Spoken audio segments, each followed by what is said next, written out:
இன்னைக்கு நம்ம என்ன பார்க்க போறோம்னா ரொம்ப சிம்பிளா சப்பாத்தி சாதம் அதுக்கெல்லாம் தொட்டுக்கிற மாதிரி ஒரு ரெசிபி தான் பண்ண போறோம். ரொம்ப சிம்பிள் பீன்ஸை வச்சு ஒரு மசாலா கிரேவி தான் பண்ண போறோம். அது எப்படி பண்றதுங்கிறத பார்க்கலாம். அதுக்கு முன்னாடி அதுக்கு தேவையான பொருள் என்னென்னு பார்த்துட்டு வந்துருவோம் வாங்க. பீன்ஸ் மசாலா கிரேவி செய்ய தேவையான பொருட்கள்: நறுக்கிய பீன்ஸ் 1 கப், நறுக்கிய வெங்காயம் 1, புதினா 1 கைப்பிடி, தயிர் 5 டேபிள் ஸ்பூன், மிளகாய் பொடி 1 டீஸ்பூன், மஞ்சள் பொடி 1/2 டீஸ்பூன், சீரகம் 1/2 டீஸ்பூன், தனியா பொடி 1 டீஸ்பூன், கொத்தமல்லி சிறிதளவு, இஞ்சி சிறிய துண்டு, பூண்டு 5 நம்பர், எண்ணெய் தேவையான அளவு, உப்பு தேவையான அளவு.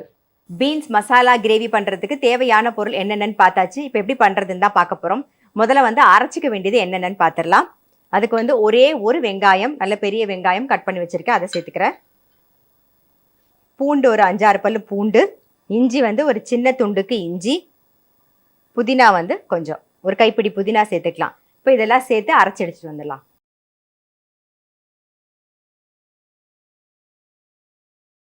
நம்ம வெங்காயம் பூண்டு இஞ்சி புதினாவை கோர்ஸாக அரைச்சாச்சு. பாருங்க, அரைச்ச விழுது இங்கே இருக்கு. இப்போ தெரியும், பார்த்தாலே உங்களுக்கு தெரியும், நல்லா கோர்ஸாக இருக்கும். இந்த மாதிரி அரைச்சிக்கணும். இப்போ என்ன பண்ண போகிறோம்னா, இந்த பக்கம் பேன் வச்சுருக்கோம், அதில் எண்ணெய் விட்டுக்கலாம்.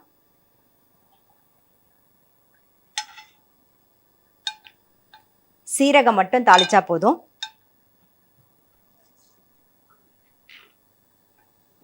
சீரகம் பொரிஞ்சதுக்கு அப்புறமா அரைச்ச விழுது சேர்த்துடலாம். இதோட பச்சை வாசனை போக லைட்டாக வதக்கிக்கணும். இந்த இஞ்சி பூண்டோட பச்சை வாசனை போகணும்.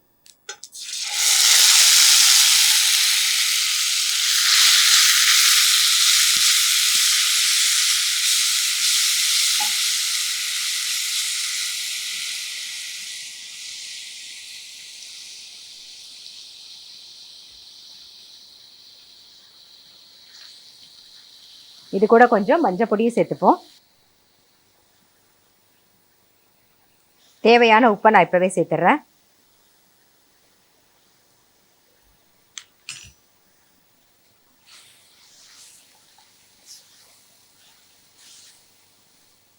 லைட்டாக எண்ணெய் பிரிஞ்சு வதங்கட்டும்.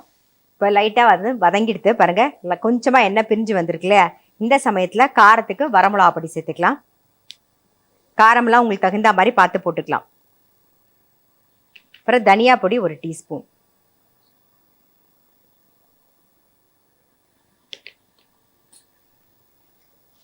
ரொம்ப சிம்பிள். நீங்கள் நினச்ச மாத்திரத்தில் பண்ணிடலாம். பீன்ஸ் இருந்ததுன்னா உடனே பண்ணிடலாம். பீன்ஸுன்னு கிடையாது, எந்த காய் வேணாலும் சேர்த்துக்கலாம். பீன்ஸு கேரட் மிக்ஸ் பண்ணியும் போடலாம், காலிஃப்ளவர் இல்லைனா உருளைக்கிழங்கு பட்டாணி என்ன இருக்கோ எந்த காயில் வேணாலும் பண்ணலாம். நாம் பீன்ஸுங்கும் போது நம்ம தேங்காய் போட்ட கறி பண்ணுவோம், இல்லைனா பருப்பூசலி பண்ணுவோம் இல்லையா?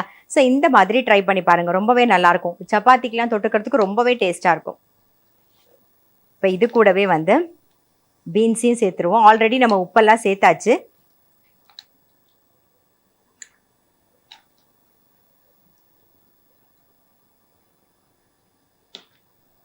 நல்லா மிக்ஸ் பண்ணிவிட்டு கொஞ்சம் தண்ணி விட்டு மூடி வச்சுருவோம். இந்த மசாலாவோடு சேர்ந்து அந்த பீன்ஸ் நல்லா வேகணும்.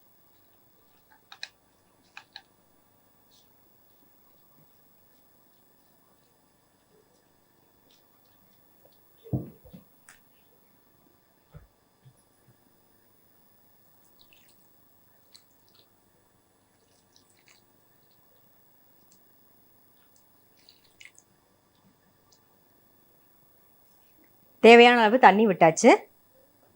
அப்படியே மூடி வச்சுருவோம், வேகட்டும். ஒரு 5 நிமிஷமாவது ஆகும். ஸோ வேகிற வரைக்கும் நம்ம வெயிட் பண்ணலாம்.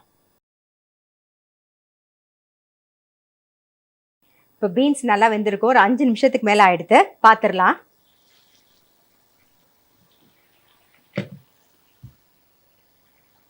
பாருங்க, பீன்ஸ் வெந்திருக்கு. இப்போ என்ன பண்ண போகிறோன்னா, தயிர் சேர்க்க போகிறோம். ஒரு 5 டேபிள் ஸ்பூனுக்கு தயிர். இதெல்லாம் சேர்ந்து ஒரு 2 நிமிஷம் நல்லா கொதிக்கட்டும். அதே மாதிரி எண்ணெய் பிரிஞ்சு வரணும்.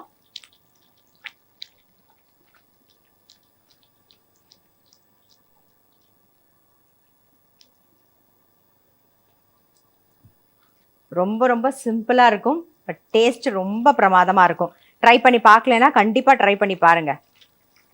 நான் சொன்ன மாதிரி பீன்ஸ் மட்டும் கிடையாது, நீங்க எந்த காய் இருக்கோ, உருளைக்கிழங்கு இருந்தா கூட டக்குன்னு நீங்க வந்து இந்த ப்ரோகிராம் பார்க்குற நேரத்துல உடனே ட்ரை பண்ணி பார்த்துரலாம். உருளைக்கிழங்கு ரொம்ப சிம்பிள் தான். வேக வச்சு எடுத்து வச்சுட்டீங்கன்னா, உடனே போட்டு பண்ணிடலாம். அப்படி இல்லன்னா பொடி பொடியா நல்ல தோலெல்லாம் எடுத்துட்டு, பொடி பொடியா கட் பண்ணி வச்சுட்டு, நான் பீன்ஸ் போட்டா மாரியே நீங்க உருளைக்கிழங்கையும் போட்டு தண்ணிய விட்டு மூடி வச்சுருங்க. அதுவும் நல்லா அழகா வெந்து வந்துரும். ரொம்ப சேர்ந்தாப்புலயும் இருக்கும், நல்ல டேஸ்ட்டாவும் இருக்கும். அப்படின்னு ட்ரை பண்ணி பாருங்க. பார்த்த உடனே பண்ணிடலாம். இப்ப பாருங்க, நம்ம தயிர் சேர்த்து நல்ல ஒரு கொதி வந்துடுது பாருங்க.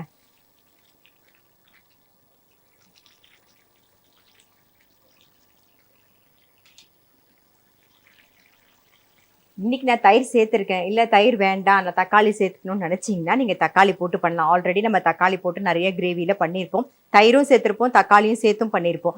இது ஒன்லி தயிர் மட்டும் சேர்த்து பண்ணுறோம். டேஸ்ட்டு கண்டிப்பாக டிஃப்ரெண்ட்டாக இருக்கும். ட்ரை பண்ணி பாருங்கள். நல்லா எண்ணெய் பிரிஞ்சு கொதிச்சு வந்தாச்சு. ஆஃப் பண்ணிவிடுவோம். நாம் மேலாக கொத்தமல்லி போட வேண்டியது, அவ்வளோதான். நம்மளுடைய பீன்ஸ் மசாலா கிரேவி ரெடி. இதை வந்து பிளேட்டிங் பண்ணிடலாம்.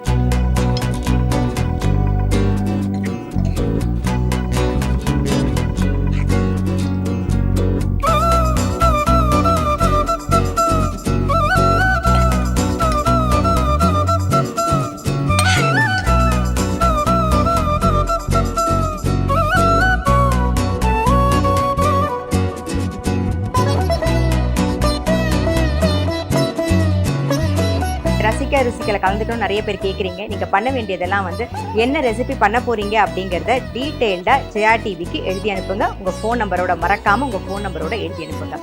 அது மட்டும் இல்லை, கீழே வர நம்பருக்கும் நீங்கள் வந்து வாட்ஸ்அப் பண்ணலாம். முக்கியமாக என்ன ரெசிபி பண்ண போகிறீங்கிறத டீட்டெயில்டாக வாட்ஸ்அப் பண்ணுங்கள்.